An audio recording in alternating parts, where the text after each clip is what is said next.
Okay, welcome back. And our guest is Senator Shehu Sani. He's an author, Pan-Africanist, and human rights crusader. He was a senator in the National Assembly, the 8th Senate, and he represented Kaduna Central. Thank you very much, Senator Shehu Sani, for being with us. Okay, just before we went on break, I was wanting you to look at what the ordinary citizen could do, and indeed you had started on that. Let me go to the flip side of that coin. As a way to maybe save all that needs to be saved in these times, I wonder what you think of the cost of governance or government.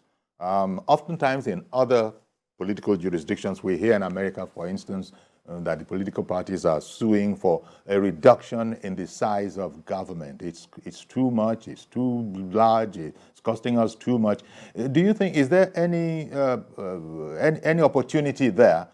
You might have a better understanding of the size of government in Nigeria. Is there any hope there that things could be reduced and as a result cause savings?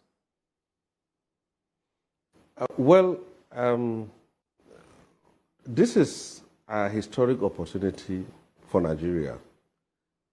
Since the return of democracy in 1999, this is a time you had a president who was once a senator and also now a state governor and also now a president of a country, and also one who has been through the trenches in the struggle for democracy. So I believe these are enough credentials for someone who has been an advocate of restructuring and reducing the cost of governance to practicalize all that he has been struggling for and all that represented his own ideal. Cutting the cost of governance should begin with implementing the Oransai report.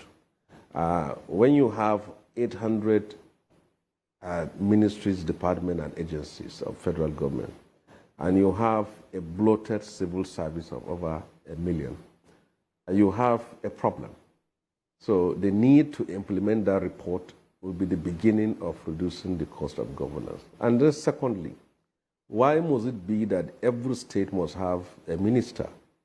And if you have 20 ministries at the federal level, and then all states must have ministers, you will have over 40-something ministries. And this is what brought the idea of this illegality called Minister of State. And if the president will get it right this time around, there should be the reduction of the number of ministers, like that of ministries. It's very important. And some agencies of government need to be merged.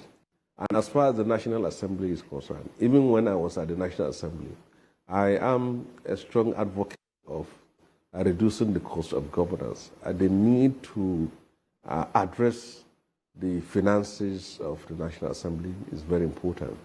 I happen to be the first legislature in Nigeria that has come public in terms of announcing how much we earn as salary, allowances, and running costs, which was before treated in secrecy, and I had to unveil it for people to know and bring an end to it.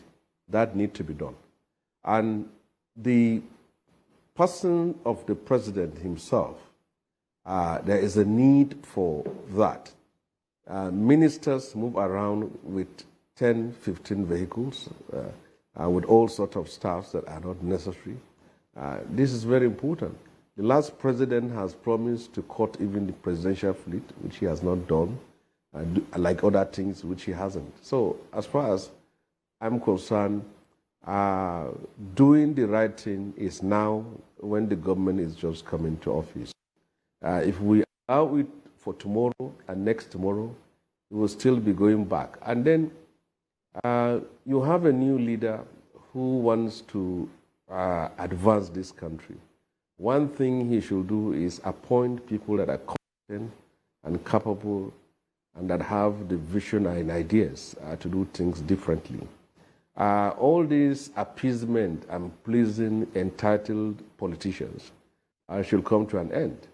There are people who said they voted him because of his nationalism and patriotism. Some say they voted him to respect the principle of rotation of power. If you know very well, that you have supported and worked for him to win in the interest of Nigeria, then you must not move around as an entitled person. You must be given an appointment.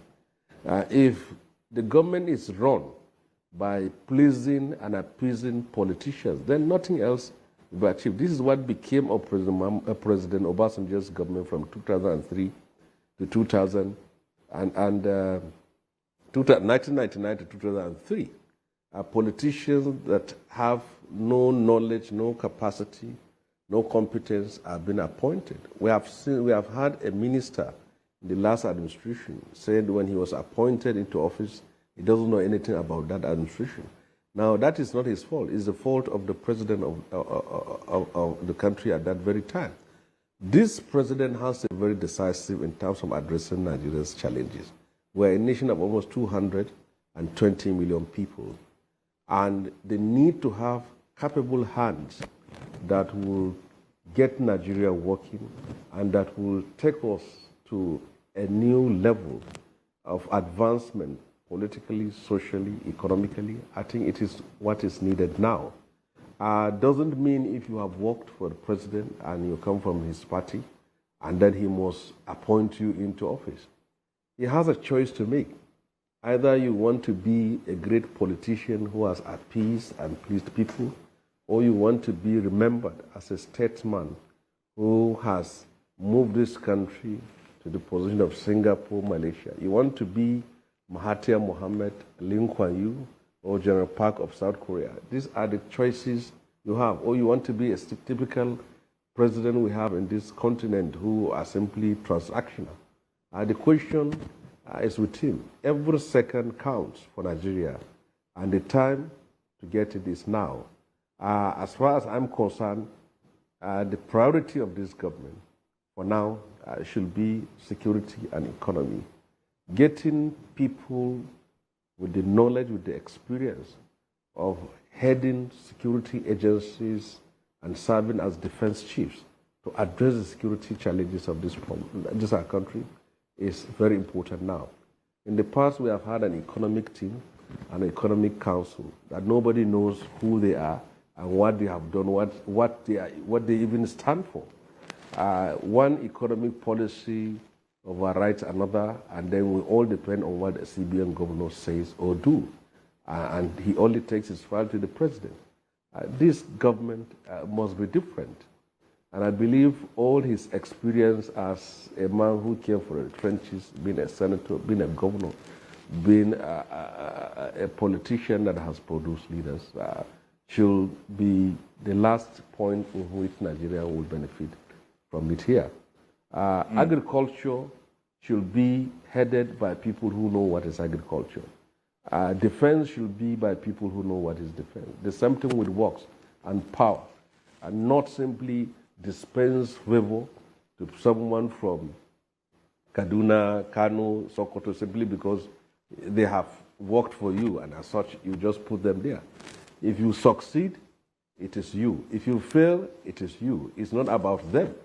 So I think this is my own take as far as the future and the next step that need to be taken. Yes. Indeed. And I'm still thinking about areas to cut costs, because well, the way Nigeria carries on, if you were to watch public or official or governmental events, it doesn't look, you just said we're not rich, but then we're not poor either. You look at it, you get the impression that it's a rich country. When you look at the whole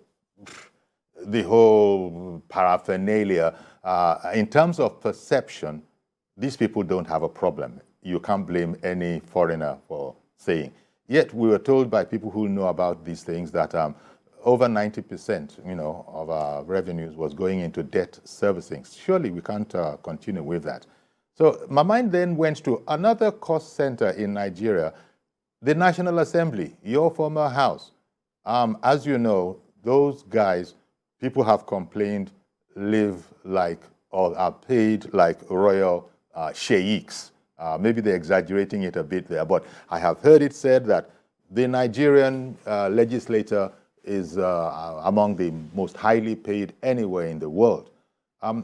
Is it going to be tumultuous to begin to look for areas of savings, even when it comes to politicians themselves? Because that's one of the reasons why people take getting elected into office as a do-or-die affair. Because once you get there, hey, you're on easy street, it needs to be said. Yeah, well, I will state it this way. We are not aspiring as a country to be like Singapore, Malaysia, Indonesia, and South Korea. We behave like Qatar, like Kuwait, like these oil Gulf countries. We have Gulf money, and as such, our behavior should be in line with that natural wealth in our country.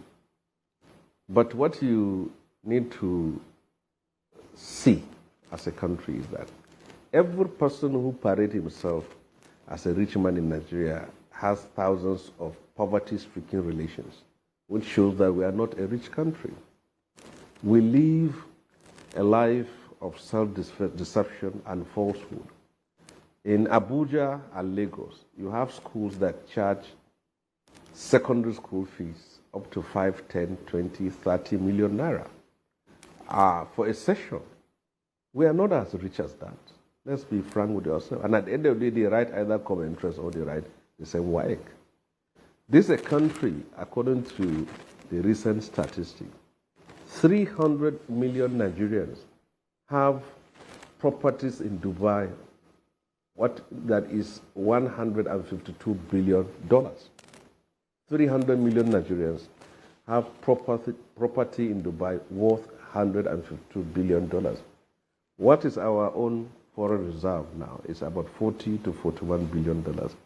What is our national and foreign debt? It's about 77 trillion naira.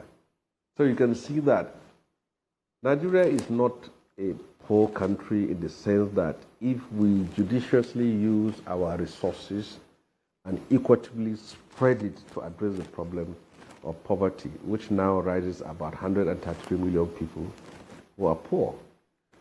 The National Assembly is one section.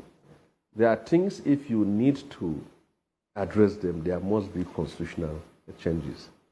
First of all, there is no reason to have a Senate and a House of Representatives because we perform the same function. We raise motion, we raise bills, we perform oversight function. The difference between the Senate and the House of Reps is that we confirm appointments in the Senate, and they don't do. The President writes to the Senate the list of his own nominees as ministers, as head of MDAs, and the Senate confirms it. That is what only the reps don't do. So if we are going to court the courts of governance, those things has to be done. But it's going to come with a very serious challenge, and it falls on the line of the general restructuring of the country. If this president wants to solve these problems once and for all, then we must bring the restructuring agenda to the table and look at it. All the conferences report that has happened in 2014, the ones done before it, sit down, select those that are necessary, and then we implement it. As far as Nigeria is concerned, there are decisions which, if you attempt to take, will come with far greater political consequences than even the one of withdrawal of subsidy. For example, you can't restructure the country and cut the cost of governance when you have 36 states with 36 House of Assemblies and 36 groups of commissioners in all the states, and then you say you want to cut the cost of governance. So if you ask some states to march back to where they were, nobody is going to return back to what it used to be 2-3 decades ago. If you go to the National Assembly and tell them that you want to reduce the running cost and so many things, you're going to face a very stiff opposition, and most likely, most of your bills will not be passed. But I can imagine. It is the waste. It's all this has to be supposed to have been done in 2015. The APC is the ruling party, but all the crises begins and ends with the APC. If you see any crisis at the national level, it's mostly, if it happens in opposition party, it simply ends at the peripheral. But that of the APC has impact on governance and in the whole country. So it's like just like who is going to be the Senate president of this country. The problem is in the APC. There is Akpabio, there is Yari. So it's not that there is someone from PDP or Labour. So it's all for them to decide on what to do, and this is the time to do it. If you want to cut the cost of governance, you have to do it from the executive level, and then do it from the legislative level, and do it also from the judicial level, and do it at the state level. But the president has to start from himself by showing that example, and by that it can then move and trickle down to all other segments and organs of government. Indeed. Hopefully the angels are listening as well. A little joke in there. Now, maybe we've almost run out of time, but you spend the few minutes we have left. You spoke about some of the things that were almost indispensable that the last administration did not do. So here we are. We've got to carry on. We've got to get on with it. Corruption is what I'm talking about. We heard before the last administration came on board that they wouldn't care whose ox would be gored, wouldn't care who's stepping on the toes and all of that. I suspect that there's a heck of a leak as a result of corruption. How doable? Because you've just told me that, look, if you go certain ways, there might be certain repercussions in terms of governance, reducing the size of governance. How about corruption? We just have to have a very, very dim view of corruption. But if that is not the case, I'm afraid that those leakages might continue. What are your thoughts in that regard, confronting corruption with a view to ameliorating the pains that we now must necessarily face as a result of the removal of subsidy? Well, on the issue of subsidy, before we go to that, in short name, the subsidy cartel is a very strong gang of people that always blackmail the country. Each time there is a statement, they increase the price of fuel and makes people suffer, and also encourage, incite, and promote dissent to defend their interests, which many of us have done so blindly. I have been defending subsidy, but I've never met the recipient of that subsidy for one day. And I have asked my colleagues, please, who are these people who are benefiting from subsidy? They say they are marketers. I said, don't they have names? So that aspect of it. Second, the last administration has failed to fight corruption. In fact, the ministries, department, and agency were indicted by Auditor General report, as many of them don't remit money that's supposed to be remitted to government, and people simply carry on and presided over a regime of larceny and waste for the past 8 years. The last president kept ministers for 8 years in office despite their clear failure, unambiguous failure in government, and as if he doesn't know anybody in the country. There was no serious cabinet reshuffle. There were people who are heading department and agencies whose tenures were illegally extended by the last administration, and to a certain point that the nation's debt piled up, and people are told not to look at the debt. I'm sorry, Senator, we've completely run out of time. I really am sorry. We've run out of time, but what you're implying is that those things certainly need to be dealt with in this administration, if I'm not wrong. That's what you're implying. Certainly. And, yes. I'm so happy that the president said he's going to toe the line of Umaru, and by that statement, he has made it clear that that is where governance is supposed to take root, and not the one he has inherited. Thank you very much, Senator Shehu Sani, for coming on our program today. Once again, apologies for keeping you waiting, and indeed all our viewers as well. Apologies for that late start. Most out of character, I would like to say. Okay, so that's our program today. Please join us on Monday for a fresh edition. I am Yori Folarin. Bye-bye for now.